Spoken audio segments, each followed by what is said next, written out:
Today I want to share with you some tips, tricks. I don't know if they're really tips or tricks, but they're little techniques or groups of techniques or just little combinations of things that I do in Logic that help me get my production sounding better or just maybe help with the housekeeping and organization. So recently I needed some snaps and I knew that Stylus had some great snaps. So I opened it up and it wasn't, I hadn't used it in so long that it needed to be updated. And I think it might have even needed to be upgraded and I had to pay or maybe something like that. And I had to remember my password and I was like, this isn't worth it just for a couple snaps. And I'll say this, snaps are really easy to record. Everyone should just record your own snaps. I don't know why I'm even using a sample library for it, but just in case you want to have them handy and you don't want to have to open up a piece of software that you haven't used in a while, the best thing to do is resample it and put it into the sampler of your choice. So I'm going to use Logic's EXS24. So what I did is I drew a region, and then inside the region I drew in each note of the samples, each chromatically going up. You can hear each one. I put the velocity at 100 because I didn't want them to be super loud. These are one shots. There are no velocity layers to the original samples, so I didn't have to worry about that. I didn't want them super peaked and loud. So this looks great. I left enough room. You see, I lowered the tempo to 40 BPM so that there'd be plenty of time for each one to decay naturally. Okay, so then I'm going to close this. Okay, so what we need to do is we need to turn this into audio. So that's very easy in Logic. Oh, look, bounce in place. It's right up here. But here, it's under bounce and join, bounce in place. I had just used it, so it's up there, but in case you're not me. So we'll create a new track. We'll mute this track, and let's say, okay. Okay, now we have an audio version of this MIDI. So it's the snaps here. So okay, they sound great. So now we want to make a sampler instrument out of each of these. So the way we're going to do that is we're going to first, if you've used Logic for as many years as I have, you might remember something called Strip Silence. Well, they didn't tell me about it, but they changed the name. So it drove me crazy trying to find it. It's under Split, and it's now called Remove Silence from Audio Regions. Now, I had to play with these settings to get them to be like this. This one is not great. I might fix that once we do this. But as you can see, it's basically cutting out the silence between each hit. So let's say, okay. Let's go to that one. Oh, great. Like I'm supposed to remember which one it was. It was one of these. I'm going to pull this out so I could see which one it was. Great. I see. It was that one. All right, so I'm going to pull it out a lot, and then I'm going to say undo, and then just go to this one. This is the one that was not great. Okay, that's definitely adequate for you guys. Now what's here? Well, what's going on here?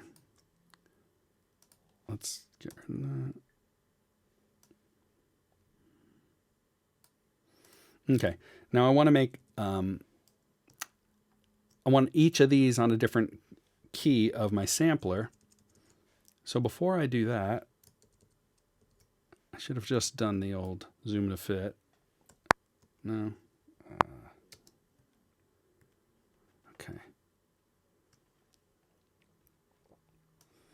So I'm going to select all these. I'm going to open it up. I'm going to take the fade tool, just put a little fade right at the end, just so there's not a little... it doesn't end abruptly and it naturally fades out. Okay, then I'm going to select the whole lot of them. I'm going to go here and I'm going to say convert to new sampler track. This time I am going to name it. I'm going to call it Snaps Library 1. I'm going to start it on C2. Normally, I think this would default to C0 or C1, but because it's such a short or small library, it's only a few notes more than an octave. I'd like it to be in sort of the meat of the keyboard. why have it all the way down there? So let's say okay. And now it made a MIDI file and an instrument, Snaps Library 1. If you play it,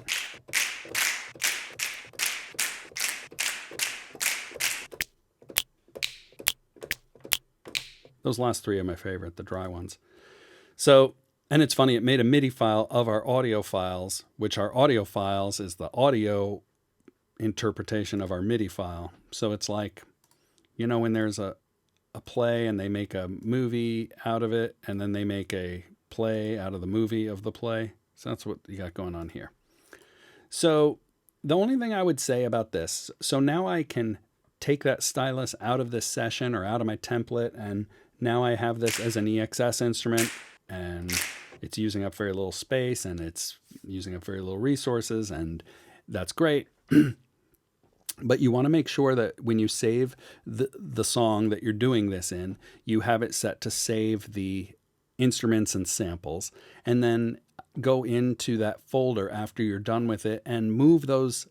You don't have to move the samples, but you should definitely move the EXS files into your library, application support, Logic, sample instruments. Move it there. That way it'll be in all your projects and not just this one.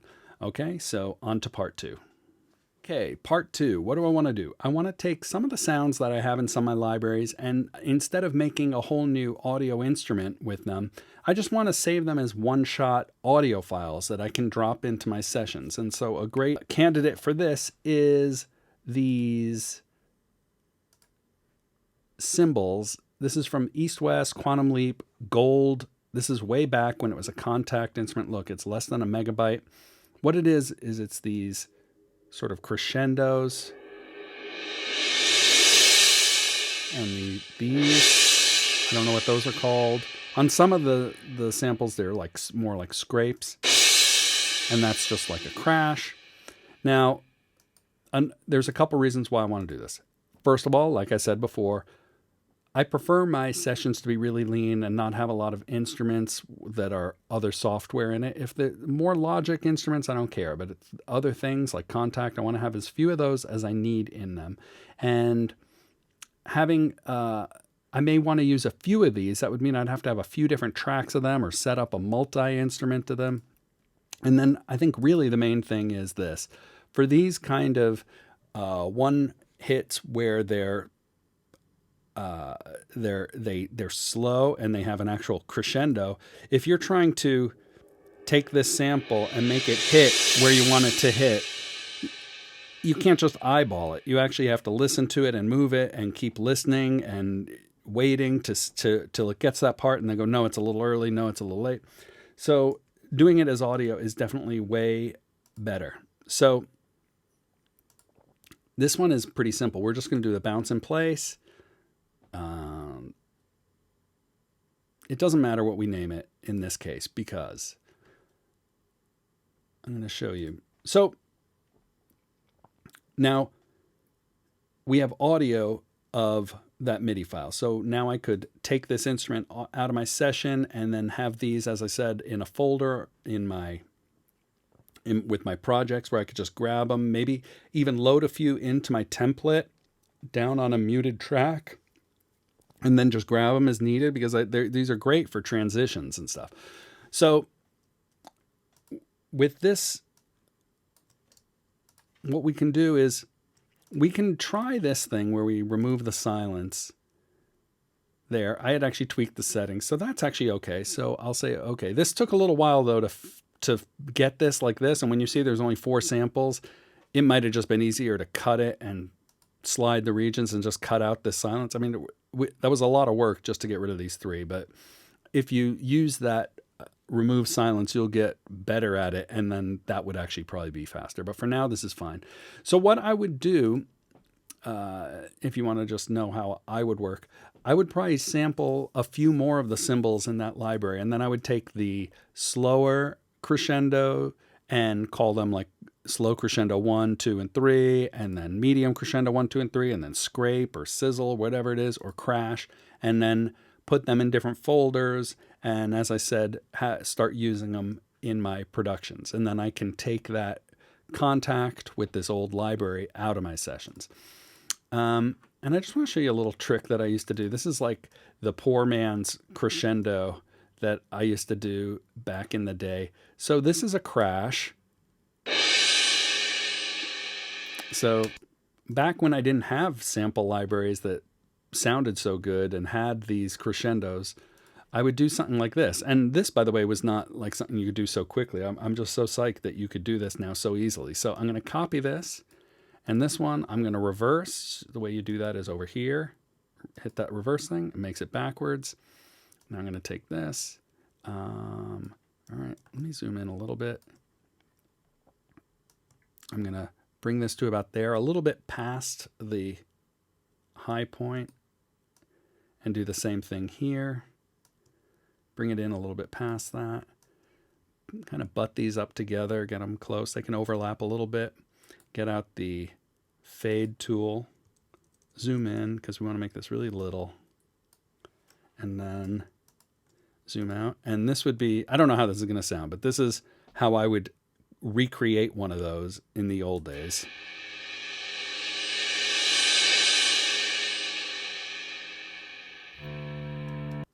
That's something else. So that sounds actually not so bad. So I'm actually pretty pleased with that. So you could do that kind of thing with a piano note, or, oh, I think that's what it was. I had a piano down here.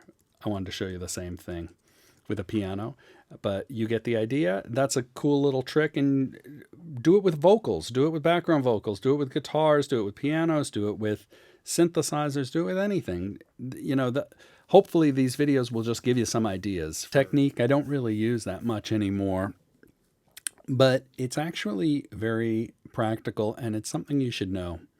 So I'm going to take this piece of audio. This is a drum intro from a song of mine, and you can listen to it.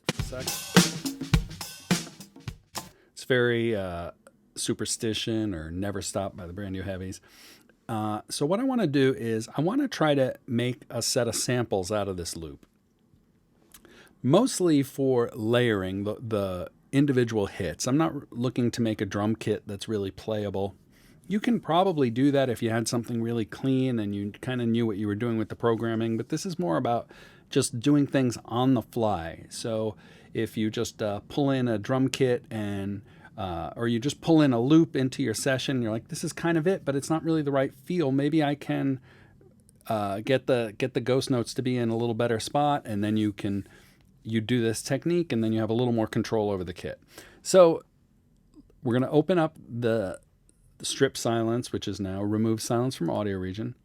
I tweaked the settings already, so this is about as close as I can get what I want. As you can see, each hit is its own region, and that looks as good as I can get it. Some of these are doubled up and it doesn't really detect them, and for this purpose, this is fine. So I'm going to say okay, and we have now it cut the silence out of it, and by doing that, it made these all individual regions. So I'm gonna zoom in.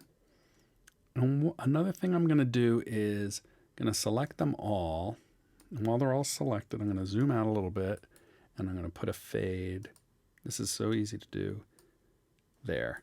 That'll make the individual samples a little smoother, and they won't have that little clip right at the end as each sample wears off. So now, again, I think everything should be selected. Doesn't matter which one you click on. We're going to convert to a new sampler track.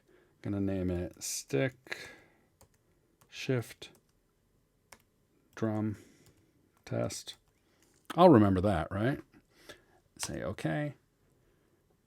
All right, so what it did, it muted out the drums, it created a MIDI file, and it made an instrument to play that MIDI file. Here it is. Stick shift drum test. And now I'll just.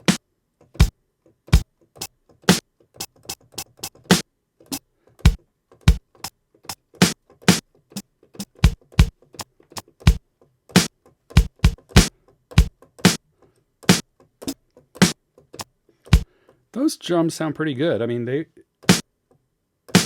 that's a good drum to layer into your stuff. I think so. It's nice and long. So that's one other technique you can use, or at least maybe it'll give you some ideas for doing other things. I mean, don't just limit it to drums, whatever. Percussion or guitars or whatever. Chop things up, move them around.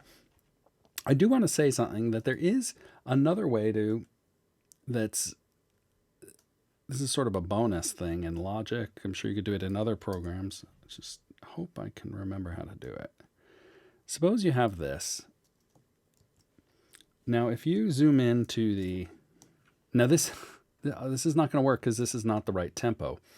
But let's pretend for a second that these are all on the beat. And I take out the scissor. And I think if I hold down Option, when I cut it here, yes, see, it cuts all the regions. When I hold down Option, it cuts them all like this. So let's pretend that these were all on the beat and that each one of these is now kind of like what we had with the other one. Then you can shorten them like this. And you see, you would almost have a very similar result. Now, I don't know which technique is better. You might have, I think the remove silence is better because you have some settings. This one you're kind of just limited, although you could go through each one and get them exactly perfect. So it depends just how involved you want to get. Okay, sorry these videos are a little clunky. This is my first one. Hopefully they'll get a lot better, a lot less ums and ahs. So thank you for watching. Maybe this gave you some ideas. Maybe you learned something. Maybe you knew all this stuff. Maybe you know better stuff and you think I'm an idiot for wasting all this time doing things this long and elaborate way. Or maybe you just like to watch someone else do all the work while you just watch them. I don't know. Whatever. Have a good one. Till next time, take it easy.